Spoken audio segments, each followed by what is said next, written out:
Hello, students. Hello, students. Good morning to all of you. I hope you will be fine at home. And I welcome you all in this lecture that is of Electrical Machine 1. Subject code is W205 as per our university curriculum. Unit is 4. And the topic is basically DC machine mounting and generation. But today we are going to study types of DC motors.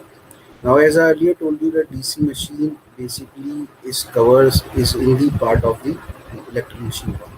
And if we'll talk about the electrical machine two, the electrical machine two deals with the AC machines. So if I'm talking about the electrical machine one, it means I'm talking about the DC machines and one AC machine that is known as transformer. Because transformer doesn't have any rotating part, that is why its efficiency is more and higher compared to the rotating machines. Rotating machine means in which we having a rotating part. Rotating part means rotor, that is armature. Okay, so previously we have studied about the magnetic circuit and magnetic field. Now one thing is there, that how can we generate a magnetic field or a magnetic circuit? How can we make? So if I want to make a magnetic circuit, do I need a magnetic material that is maybe in the form of permanent magnet or in the form of electromagnet?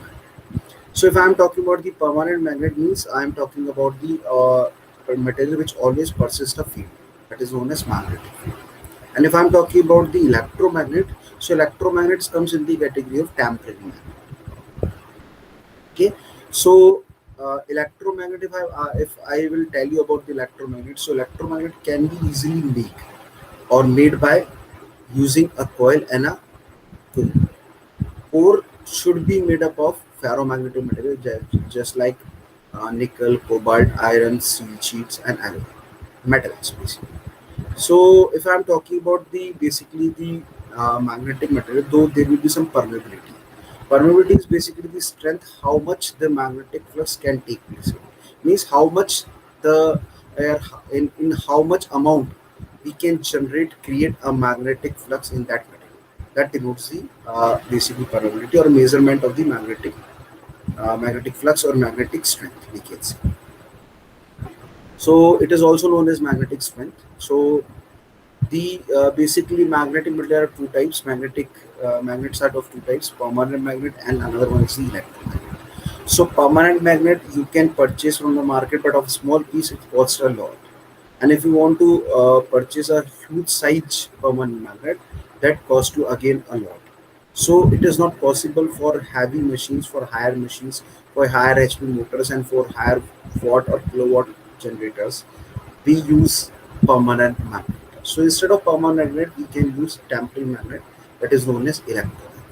And electromagnets we can make by the help of the Biot and Savart law, in which we can apply, if we apply a current or if we flow a current in a coil, due to that flow of the current, we'll found a magnetic field induced around that coil. So we can say that if we are using a coil, in coil there is a turns, and if we give supply to that coil, what happens? The coil meet with the turns of that coil, means N and I. So we can say ampere. So ampere turn R is basically the MMF, similar to that EMF in, or we can say the analogous to EMF in electrical field. That is electromotive force, but here in the magnetic field we called as magnetomotive force. So magnetomotive force induced, that is MMF, and we can divide that magnetomotive force with the reluctance of that path. So MMF by S, that is reluctance. So we can have a flux, that is flux density or flux. We have flux basically. That denotes the flux lines in the magnetic field analogous to current in the electric field. So if we can say the flux is there, then we have the magnetic field intensity or flux density. Intensity we can say that like MMF per length, means how much MMF we having in a length. So ampere turn per meter. And if I'm talking about the flux density, that is flux per area. We can say the Weber per meter square, length into breadth. Weber per length into breadth. So we can say Weber is the unit of flux and meter square is the unit of area. Length is again in meter, area is in the meter. So if I am multiplying these two, so I'll get the meter square. So what we can say, flux per meter square. So that is the quantities of magnetic material. How can we induce? That is the electromagnets. Now if I'm talking about the circuit, those circuit are of two types: parallel or series. similar to that of electrical circuit. In series, the current remains same, but voltage changes. But if I'm talking about the parallel, the voltage is same and current is changing. So similar to that one, we have the magnetic field and circuit. Then we come to know that if we varies the magnetic field, then there will be an induction of an EMF as per the Faraday law of an electromagnetic induction. And second is the force law. Force law states what? Whenever there is a current carrying conductor placed in a magnetic field, it experiences a force. So that force is basically the magnetic force, or we can say Lorentz force, EIL. Okay, and if force is applying on a conductor, we can say, though it displays from its initial position, because if I am applying a force on it, though it moves from initial position to the final position. So if an initial and final, we can say difference between the initial to final, we have the displacement. So force is applying on it and displacement is also there. So we can say F cross D. Though F cross D will give you the torque, and due to the torque, it will start rotate, revolve. So force and torque take place when we can say whenever there is a current carrying conductor placed in a magnetic field, it experiences a force. So that force basically converted into the torque, converted into the speed, converted to the rotation. So that is why we can say we use magnetic field first, circuit, then force, applying force, and due to that force we have the torque. And how this torque and force take place? When they are perpendicular to the velocity of the conductor and the magnetic field, then force applied. And if force applied, if parallel, then no force applied. Force value will be 0. If they are in the perpendicular, perpendicular means three quantities are there. Force applied when perpendicular to the motion velocity of charges, that is current, and B, that is magnetic field. If it is perpendicular, then we can say force is applied. If it is not perpendicular, then there will be no force, my dear students. So I hope you understand, which I basically this whole thing I told you in the previous lectures, previous series of lectures, in, you can say, in the unit number 1 and unit number 2. Then we have also understand about the BH curve. That is a very important curve, because BH curve tells you the relation between intensity and density. Density is represented by B and intensity is represented by H. So B is equals to mu of H. Mu is the permeability. Okay, so that gives you the relation. If I am using iron, so it's having the lower value. But if I am using the steel, it's having the higher value. If I am using more than steel sheet, then it is a higher value. So for lower motors, we use iron for a magnetic core, ferromagnetic material, that is. And for heavy or higher machines, or higher load or higher demand machines, we use steel, and then more than it, then steel sheets. So I hope you understand about the BH curve, and that BH curve shows you what, when we apply the current to that ferromagnetic material, before this, the all ions, or we can say the electrons present in that material, is basically scattered. And if we give supply to that one, apply supply to that one, that they come in the coincide manner, they basically make a like this. First it is scattered like this, now it is like this leaking.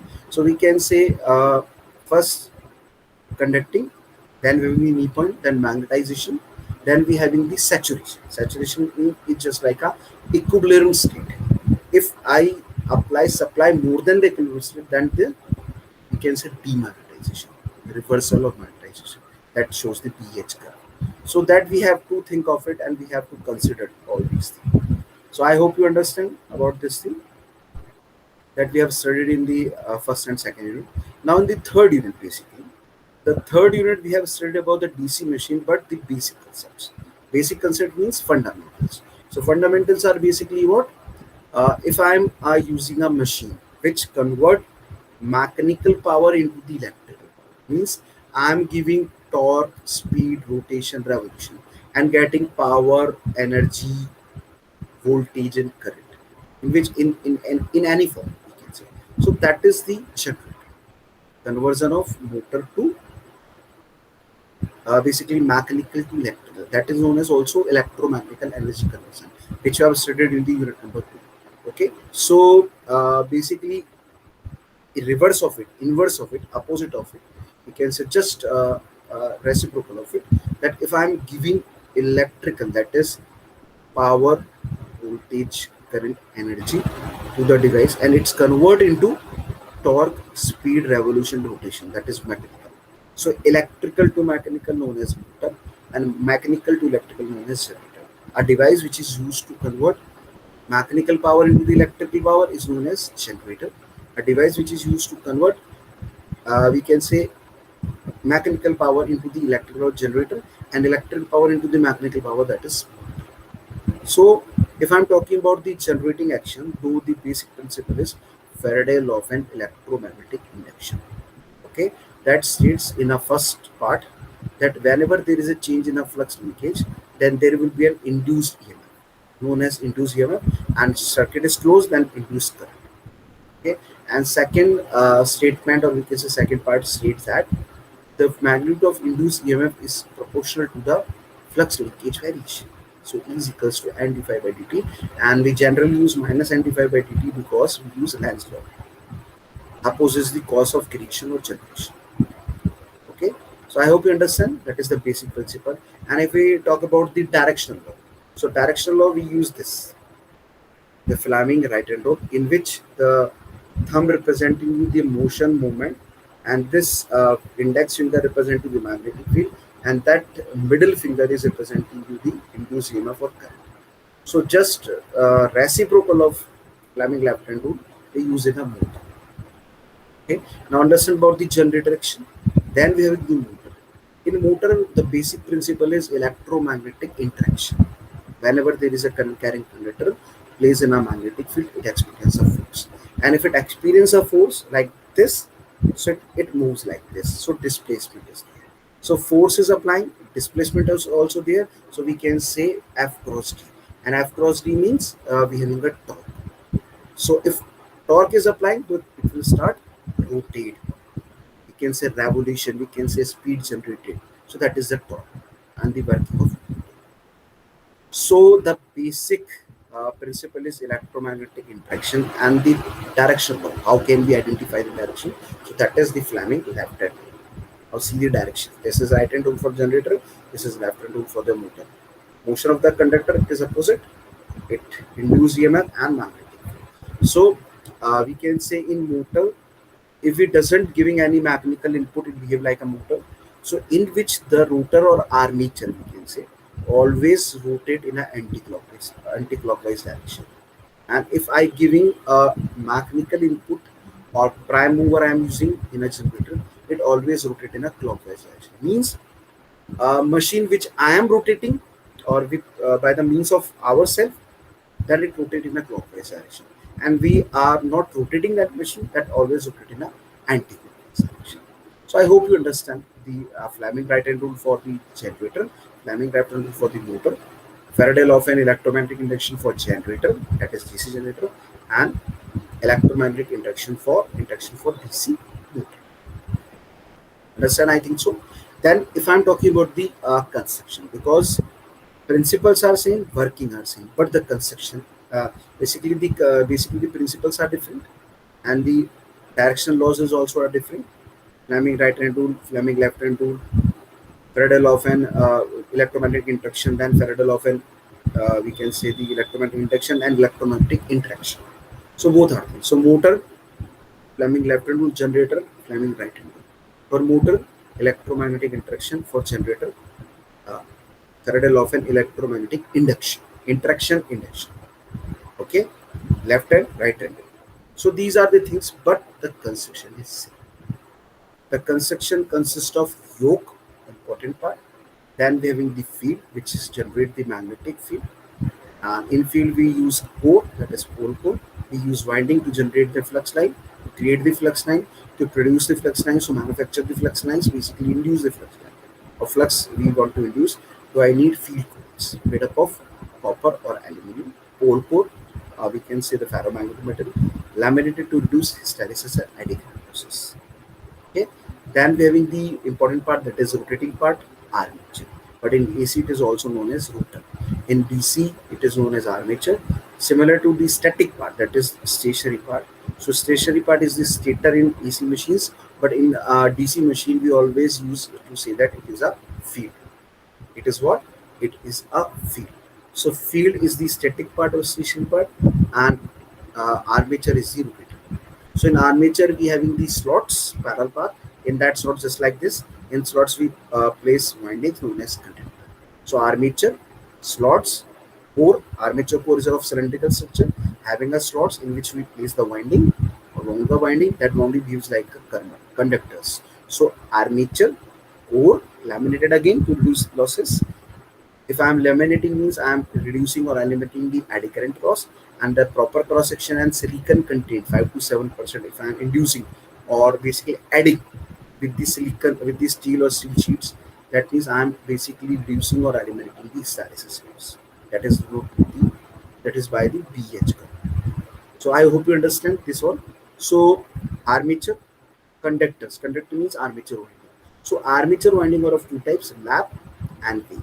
Lap means series connection. We can say we want to basically make the we can say parallel connection.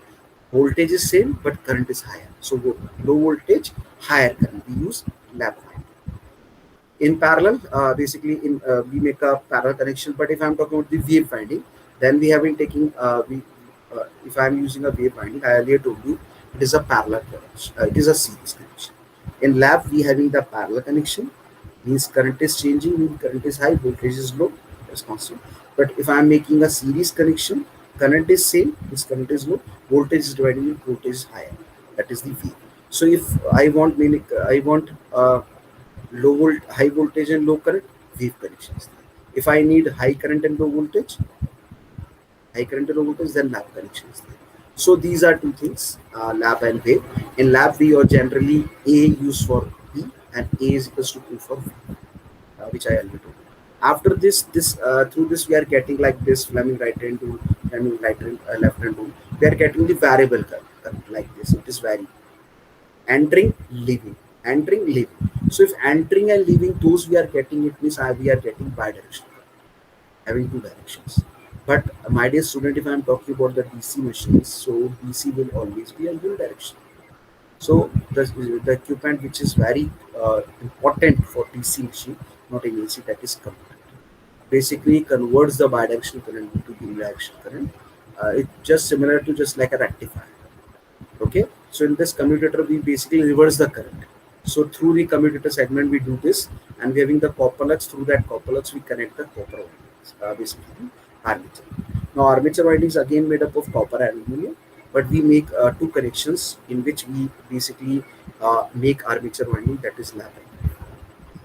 I hope you understand. Now next is basically the commutator. After that commutator, if it convert the bidirectional current into unidirectional, now the main purpose of the generator is to transfer that current to the terminals, because generator always gives you output in the electrical field and motor gives you the output in the mechanical field. Okay, so I am getting the induced EMF or current at the terminals by the help of brushes.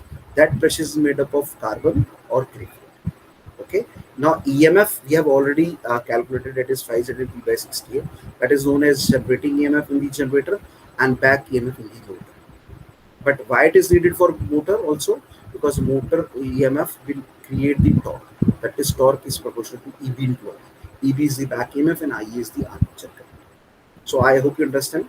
Then we having the bearings. With the help of bearings, the shaft will rotate on which the rotor is pointed. Shaft. So bearings are very helpful.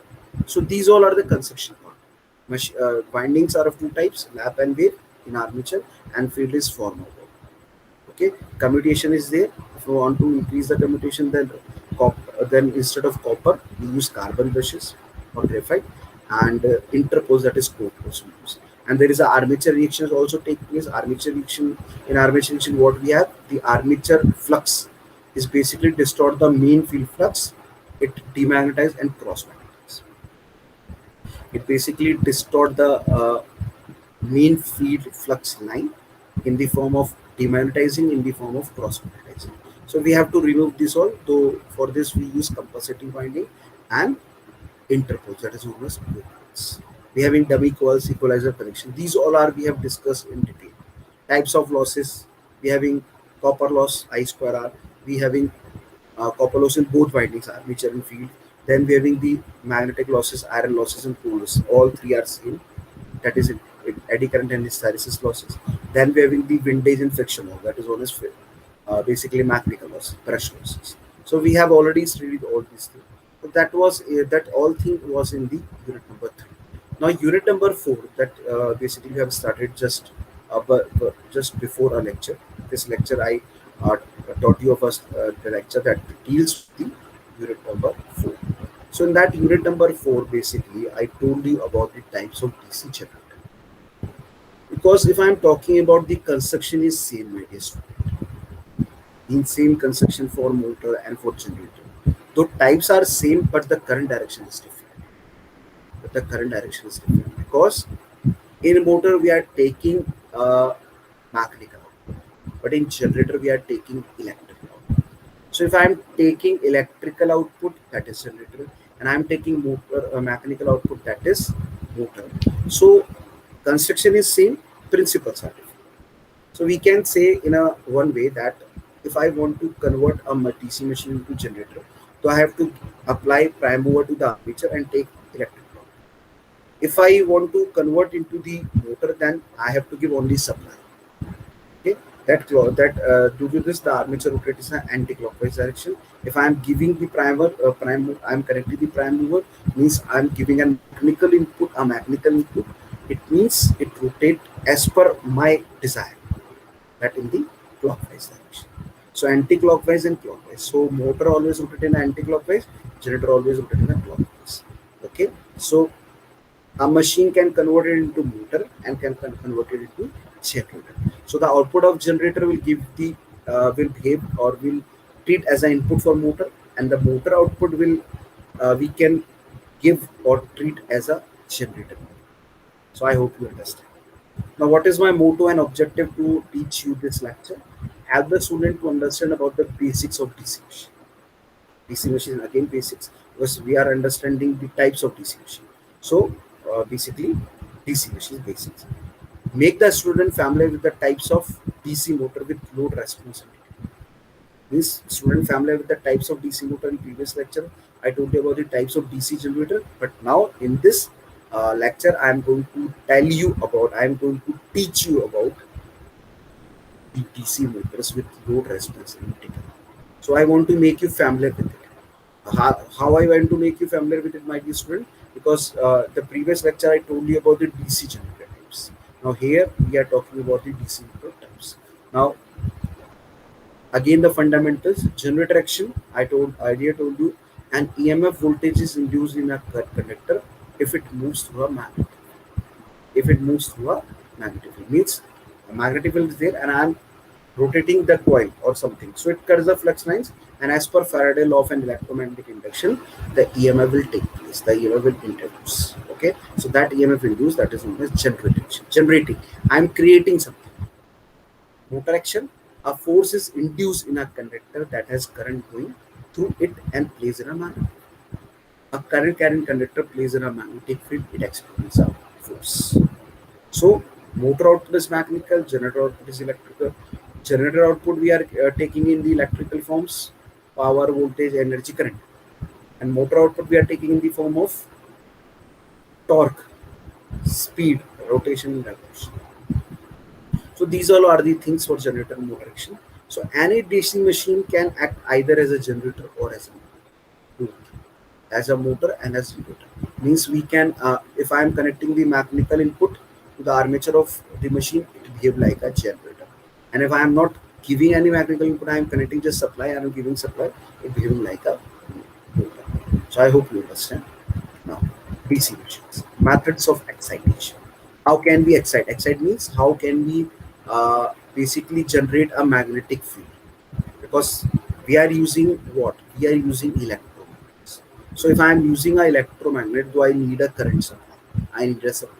Why I need a supply? Because I give this supply, then ampere turn take place, then flux take place, then what we want, basically the excitation. So methods of excitation. Methods of excitation, if we talk, separately excited machine. Feed flux is produced by an external source. Means separately excited means, as name suggested, excitation separately. No need, we can say we use external source, that may be the battery, that may be some other thing. So field flux is produced by an external source. It's basically producing by an external source which we are using, that is a battery or a DC source. Okay. Now the self-excited machine. The field flux is produced by connecting the field winding with the armature. You can see. Self-excited is means the field flux is produced by connecting the field winding with the armature. Now one thing is there, if I am talking about the self-excited machine, so in self-excited we have been always work on residual magnetism. Residual magnetism means remaining magnetism. In a magnetic field, there always a store energy remains. That store energy is basically the residual magnetism. So that magnetism, if we apply from armature to the field, it create more field, more flux, and then flux, if we'll cut that flux, then more EMF will generate it. That EMF again we transfer it, then more flux will generate it. So we can make a loop, we can make a cycle. So that we do, or basically take place in the self-excited machines. So the field flux is produced by connecting the field winding with the armature. A self-excited machine requires residual magnetism for operation. They always require residual magnetism. If you don't have residual magnetism, they can't. They convert into the separately excited machine. If I'm talking about the self-excited machine, there are three types: shunt, series, and compound. Shunt, series, and compound. Now see here. If I'm talking about the separately excited machine, though the field is separately excited and armature is remaining. Here, if I'm talking about the self-excited machine, so here the field winding is connected with the armature in three ways: series way, shunt way, or compound. Compound means shunt and series both. So whichever you. So we can say the self-excited machine are of three types: series type, shunt type, and compound type. In series, if I'm talking about, in series mean I'm connecting the armature winding in series with the field, basically field winding with the series with the armature.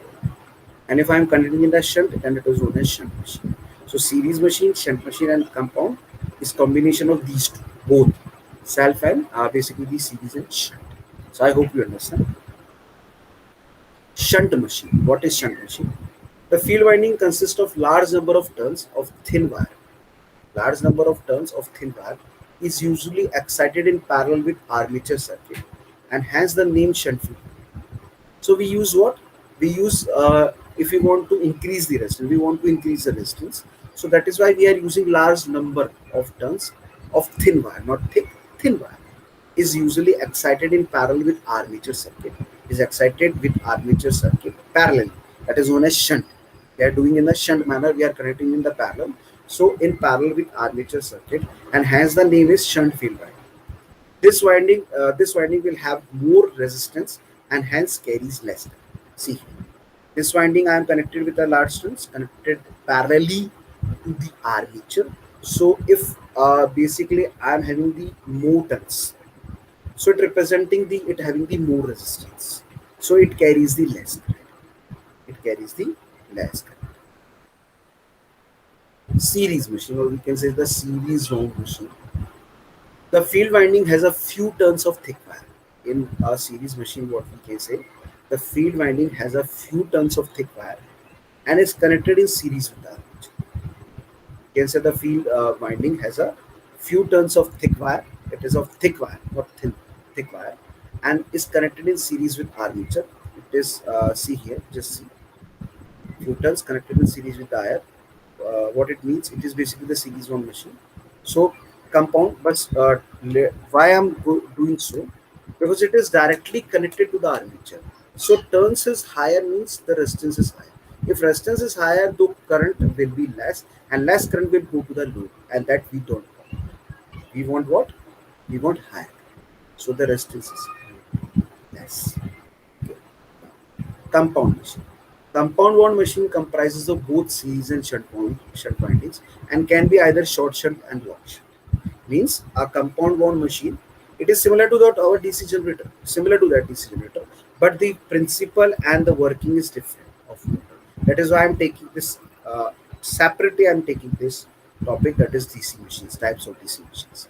So compound wound machine comprises of both series and shunt windings and can be either short shunt or long shunt. Now see here the series winding, but shunt is short, connected parallel. Here the shunt is long. So long shunt and short shunt, both we have long shunt winding and short shunt. And we can say, if I'm talking about the compound wound, so compound wound comprises these two, both series and shunt, both windings. Okay, I hope you understand. Now, types of DC. This is the basic concept of DC machine, which I earlier told you. But now types of DC motor, that is the basic thing which we are going to study, and the load response also. Now the separately excited DC. So if I am talking about the separately excited DC motor, my dear student, the motor whose field current circuit is supplied from a separate constant voltage. The motor whose field circuit is supplied from a separate constant voltage power supply. Separate. I am using separate key. Motor whose field circuit is supplied from a separate constant voltage power supply. Not we can say individual. Self. It is separate. So motor whose field circuit is supplied from a separate constant voltage supply is known as separately excited motor. Now shunt DC motor is basically the part of self-excited motor. So shunt, compound and series. We generally use these three names. We can't say it is a self-excited motor. We always used to say shunt type, series type and compound. And if I'm talking about separately excited DC motor, then we use separately excited. And if I'm not talking about the separately, then we use always shunt, series or compound. Okay, so in shunt DC motor, what we have, a motor whose field circuit gets its power, the motor whose field circuit gets its power directly across the armature, means motor whose field circuit gets its power directly across the armature terminals, of motor, when the supply voltage to a motor is assumed constant. When the supply voltage to a motor is assumed constant, that is the condition we have to apply, we have to maintain. What is it? The motor whose field circuit get its power directly across the armature terminals, connected across the armature terminals of the motor, when the supply voltage to a motor is assumed constant. Separately excited DC. Now stator refers to the static part of motor, also known as field, which consists of the field windings. Which consists of what? Which consists of the field windings. And the rotor is the moving armature, which contains armature windings or coils, which I earlier told you in the construction part. If I am talking about the stator, means static part. So static part is also known as the stator in AC machines. But if I am talking about the DC machines, so in DC machine, the stator known as the field part, known as the field, which basically create, generate, or develop or produce a magnetic. Okay, and if I'm talking about the rotating part that rotates, basically that is the moving armature. What is it? That is the moving armature, which contains armature winding or coils. And if I'm talking about the field, means static part, that consists the field winding. Field winding means former. Former wound means if we having a rectangular structure, though I having a former with in the shape of rectangular, I wound a winding on it. The winding will take a shape of rectangular, and that directly I can place that rectangular winding on the stator, basically field. So that is, we can say the field winding are of former. And if I'm talking about the armature winding, the armature winding are of two types: lap and field. I earlier told you, if I want a high voltage and low current, then we use wave winding, series connection. And if I need high current and low voltage, then lap connection.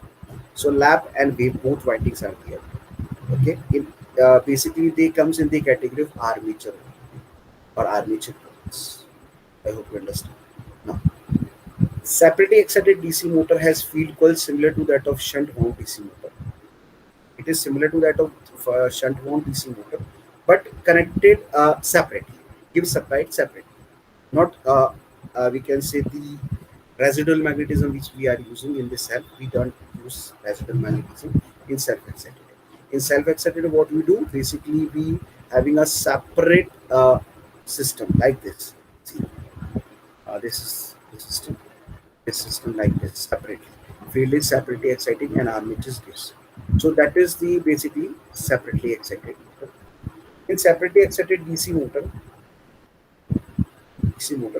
separately excited, we can say. DC motor. Separate supply provided for the excitation of both field coil and armature coil. As I already told you, in separately excited DC motor, separate supply of DC. DC means battery, whether it is battery or a DC source. DC source, we can say rectified output, that is in the form of DC of DC. We can give with the help of filters. So that is the another way, but the simple way is to produce or is to give the DC supply by the help of battery. So in separately excited DC motor, we use battery. Separate supply provided for excitation of both field as well as armature. So if I'm talking about the field coil, if I'm talking, it means I'm talking about the stator. And if I'm talking about the armature coil, though I'm talking about the rotor part or rotating part. So field coil we can do this, and armature coil we can do this separately. Now shunt wound DC motor. The field windings are shunted to basically parallel to or are connected in parallel to the armature windings of the motors. Means in a motor we having like armature, so we connect parallel. In separately, for example, two things are there. One is the field, another is the armature. So field getting the separate supply, armature is getting the separate supply. But in shunt, what we having? They are connected parallel, armature and field, or basically field winding. So the field windings are shunted to or are connected in parallel to the armature windings of motor. Armature windings of the motors. So I hope you understand about this thing. For this reason, both the armature winding and the field winding are exposed to the same supply voltage, my dear student. For this reason, both armature winding and the field winding, means stator winding and the rotor winding, are exposed to the same supply voltage, because we are having the same supply voltage. So armature we are getting, and we are giving this armature to the basically rotor and the stator. So we can say, for this reason, both the armature winding and the field winding are exposed to the same supply voltage. Now in this, we are having separate branches for the flow of armature current and the field current. We can say just like we having a node, separate supply. We can say having a separate supply. We having a current, that is armature current, is divided into two parts. One is directly for the load, another one is for the shunt. So one is basically for the shunt type, another one is for the load. Okay, so there are separate branches for flow of the armature current and the field current. Construction. Shunt DC motor. The shunt field winding made up of several turns on a coil, and those turns are made up of thin wire. And shunt winding size is quite small and can't carry high currents. So if I don't want to carry the high current but induce the magnetic field, we use this shunt winding, and having made up of several turns on the coil. Those turns are made up of thin wire, not thick wire. That is of thin wire. And shunt winding size is quite small. It is very small and can't carry high current because resistance is higher. If turns are higher, means current is inversely proportional to the resistance. So resistance is higher, means the current capacity is lower. So it can't carry high current. The armature can support higher current because it has higher gauge. Thus, higher current passes through the armature during starting up of the motor or when it runs at a lower speed. The armature can support higher current because it has higher gauge. Thus, the higher current passes through the armature during the starting up of the motor or when it runs a lower speed. So I hope you understand my discussion. Now, separately excited DC construction. If I'm talking about the construction, separately excited DC motor has a field coil similar to that of shunt wound DC motor. Separately excited DC motor has field coils similar to that of shunt wound DC motor. Means if I'm talking about the separately excited DC motor has a field coils similar to that of shunt wound DC. Separately we having the same one, means few maximum turns but of small size, of thin wire, not thick. Similar to that. In separately excited DC motor, separate supply provided for excitation of both field coil and armature coil. Means we need a battery source or a DC source to do this. So I hope you understand about the basically the shunt and the separately excited. Similar construction for the field we have. Circuit diagram. You see here. This is your shunt excited DC motor. Now in this we are connecting parallelly with this armature. I am connecting parallelly uh, that is the shunt. We are connecting the shunt winding. Basically, it is parallel to the armature and having the larger and it having the large turns. We can say more turns, but it is of small size. It is shunt parallel circuit diagrams. It is parallel to that armature. See here. So what happens, my dear student? A simple thing is there. That armature basically cuts the magnetic flux and induce EMF. That EMF we can directly give to that field and give to the load also. So it means armature current divided into two parts. One is feeding to the load, another one is basically exciting the field. So that is the self. That is why it is known as self excitation or shunt type. Now, if I am talking about the separately excited DC. Now, if I am talking about the, my dear students, separately excited DC motor. So in this separately excited DC motor, basically now see, we having this field. Field means the field winding. Now I am giving a supply that is of field and resistance. I am using RF field resistance. Controlling resistance we have. Then we having the coil that is of this thing, and we having the magnetic interaction, basically the core that showing you the parallel path, and that showing you the core. So we having the magnetic core, which is made up of magnetic ferromagnetic material in a field that is known as field core.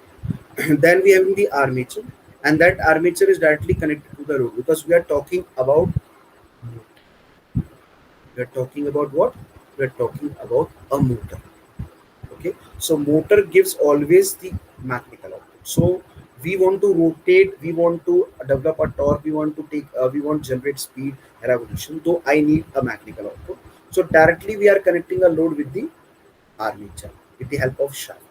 So that's showing you the armature. Induced EMF is armature EMF, that is EA. That is the armature circuit resistance, ACIR. We always not use ACR, but for representing this thing, I wrote basically ACR here. And ACR is representing the armature circuit. Instead of ACIR, we can use or you can directly write A, that is armature resistance. And LA is basically the inductance, representing the inductance of that armature. But in DC, we don't use the frequency dependent components. So that is why we are basically wave off the response of inductance and capacitance, because no frequency in DC, because frequency would be zero. So that is why XL becomes zero here. XL is equals to omega, and XC is equals to 1 by omega C. So it becomes infinity, 1 by 0. So 0, XL will become 0 and XC will become 1 by 0, that is infinity. So infinite, I am getting the value of capacitance, and inductance I am getting the 0. So that is why we can't use the inductance and capacitance value, but we can say this thing that inductance are totally converting into the flux generation, that is MMF. Ampere turns means all turns are basically converting into the flux creation, that is the MMF by S we are getting the flux. So I hope you understand, and this is your terminal voltage. So this is the basic circuit diagram of the separately excited DC. Now see why I choose this topic to deliver this lecture for you, my dear student. Because in the generator, if I am talking about the DC generator, so in that DC generator, we can't connect load like this. Okay, we can't connect load as we basically give the supply in the form of electrical, means electrical load worthy. Now, figure below shows the separately excited DC. Now see here, armature current I am getting. If I am giving the supply, the field created the flux. That flux is in the nature, and this armature is routed by the help of electromagnetic interaction. That shows whenever there is a current carrying conductor plays in a magnetic field, it experiences a force. I am giving a supply to it, and this also, it basically we are getting flux lines here, and that rotating armature basically cut the flux, induce EMF. That is the back EMF. And if it is induced, why it is induced? Basically, first, whenever there is a current carrying conductor plays in a magnetic field. So this is the current carrying conductor, armature plays in a magnetic field, it experiences a force, and due to this force, what happens? Torque applied, and it starts rotating. So it start rotate, my dear student. If it is rotating, then generating action take place, means EMF introduced, and that EMF will basically induce the torque. So that is why that EMF is also necessary. But in the motor, that EMF is known as back EMF due to direction, and in generator it is known as generator or generator. So motor model equations we can write like this: induced, right? Or we can say induced EMF equation. EA is equals to kg into N rotation and phi p, that is flux more. Now we can say solving for the n gives n is equals to ea, that is the induced EMF, upon kg, that is constant, and phi, that is the flux. So we can introduce this thing, this speed. Now KVL around armature loop gives Vt is equals to Ea plus Ia into RACIR. RACIR means that is the armature circuit, or we can say RA. Solve for armature current, we can write like this: Ia is equals to Vt minus Ia upon RA. But instead of generator, we having the minus sign. But in motor, we use plus sign. So the difference is this: current is changed in the motor, because in motor the clockwise direction we have, and in generator we have in the motor we have in the anti-clockwise direction, my dear student, and in generator we have in the clockwise direction. So I hope you understand this thing. Now moving forward. Now separately excited motor has separate field winding, means supply to armature is different and supply to field is different. So any change in armature current IA has no effect on the field current. Obviously, separately they are excited. Direction of rotation of motor can be reversed by reversing voltages. Change the voltage. Separately excited DC motor can operate above the base speed. Base speed means, for example, we have been making 1500 RPM is the base speed. So it can move more than 1500, 1600, 1700, 1800, 1900, 1964, whatever it is. Armature is the rotatory part and the field winding is the stationary, as we all know. Now, response to load. Now, if I'm talking about the response to load, my dear student, though when load increases, induced torque will exceed. When load increase, induced torque will exceed, increased. Motor will start to slow down. At this case, what happened? Motor start to slow down. Its internal generated voltage drops. Now the internal generated voltage, which basically generated by the back EMF through the back EMF, it's drop, decrease due to the load increases. Basically. Armature current in the motor increases. Now the armature current is increasing. If motor has armature reaction, it loads increases. Armature reaction, I already told you what is armature reaction. So its loads also increases, response to load. Now, the flux weakening effect reduces flux. Obviously, armature reaction increasing means field flux is reducing, distorting, demagnetizing, cross-magnetizing. So the flux weakening effect reduces its flux. This causes increase in motor speed at given load. This causes increase in motor speed. Motor speed is increasing. Okay. The induced torque also increasing. If speed is increasing, then induced torque is also increasing. Finally, induced and load torque will be equal at lower speed of rotation. Finally, induced and load torque will be equal at the lower speed of rotation. Okay. It has a straight line with negative slope. We get the straight line with negative slope, not positive slope. So that all are the response to the load. Basically, what are the response? When load increases, induced torque will exceed. Motor will start to slow down. Its internal generator voltage drops. Armature current in the motor increases. If motor has armature reaction, it goes increases. If armature reaction is there, then the flux weakening or weakness, we can say weakens. This causes increase in motor speed at any given load. The induced torque also increases. Finally, induced and load torque will be equal at lower speed of rotation. It has a straight line with negative slope. Okay, I hope you understand about the types of DC motor. Same types we have separately. In cell we having three types: shunt, series, compound. In compound we having two types: long shunt and short shunt. And more than it, we having cumulative and differential. Cumulative and differential. So these are similar to the types of DC generator, my dear student. But here, if I'm talking about the DC motor, so the working are different. We always talk about the torque in machine motor, but in generator we always talk about the electrical, that is electrical power, voltage, energy, current. Now there's some multiple choice question related to our topic. Which of the following rule is used to determine the direction of the rotation of DC? Anti-clockwise, Coulomb's law, Lenz's law, Fleming right-hand rule, Fleming's left-hand rule. Obviously, I earlier told you that is Fleming left-hand rule. Option is B. Which winding has a large number of turns? So, shunt field, series field, both have same number of turns dependent on requirements. So, I earlier told you the shunt field having the number of turns more compared to the series field, but of thin wire. But in series, that are of thick wire. Turns more means resistance higher. So the option is A. Which winding contains wire with higher thickness? Higher thickness, we can say. Thickness means thick. So that is of shunt series. Both have same number of turns, depend on requirement. So my dear student, the option is B because thickness is higher. Which winding have higher resistance?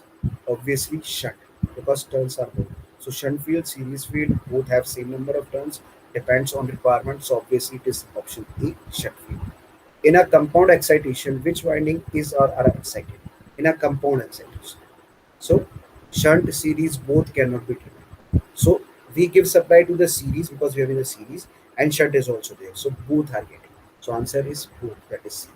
In which type of excitation air gap flux increases with armature current? So that is the cumulative compound, not differential compound. So cannot be determined. We can't say. So the option is B. Now, which winding in compound excitation is responsible for changing air gap flux pattern? Which winding is compound excitation in compound excitation, that's compound, is responsible for changing air gap flux flow? Series, para, interconnected, or no collision? Obviously series because parallelly we are connected in the addition, so that is the series. A option. No load speed of which of the following motor is highest? No load speed of which of the following motor is higher? So differential compound, cumulative compound, series motor, and shunt motor. The option is series. Now Vt is equals to Ea plus, not minus, IaRa plus Rac is the equation for short shunt compound motoring mode, short shunt compound generating mode, long shunt compound motoring mode cannot be determined. So plus sign is there means current is changes. So it is the option A, that is short shunt compound motoring mode. Okay, I hope you understand. Now which part of the DC motor can sustain maximum temperature rise? So one thing is there, my dear student, in motor or generator we can say commutator, because in the reversal of current, commutator do this thing, does all this thing. So reversal of current means making produce sparking in the brushes, means current take place, means heat take place, means temperature rise. So we can say the option is D, that is commutator. I hope you understand. Now these are the references: A. Philgarat, K. Kingsley Jr. and Humans, Electric Machinery 6 edition, Macro Hill, International Student Edition. Basically, it is the international author. So it is a very good book, very conceptual content they have. You can just refer it. R.K. Srivastava, Electrical Machines Teenage Learning, also good book. Stephen J. Chapman, Electrical Machinery Fundamentals, Macro Hill, 2001 edition. Now it is more, but the first edition was in 2001. So it is a very good book, contains good. Now Gopal K. Dubey, Fundamental of Electrical Types, basically tells you where we can use the motor after this. So in electrification we use this. So all books having the good content, I took some material from these all books. So you can just refer it. These are all available in the library. So this is all about from my side. Thank you for listening, my dear student. I hope you understand about this lecture. Types of DC motor, basic concepts of DC machine, basically as a motor or generator. So I hope you understand about this thing. Thank you for listening. Thank you for patience listening. I hope you understand, my dear student. Thank you. Thank you. Thank you from my side.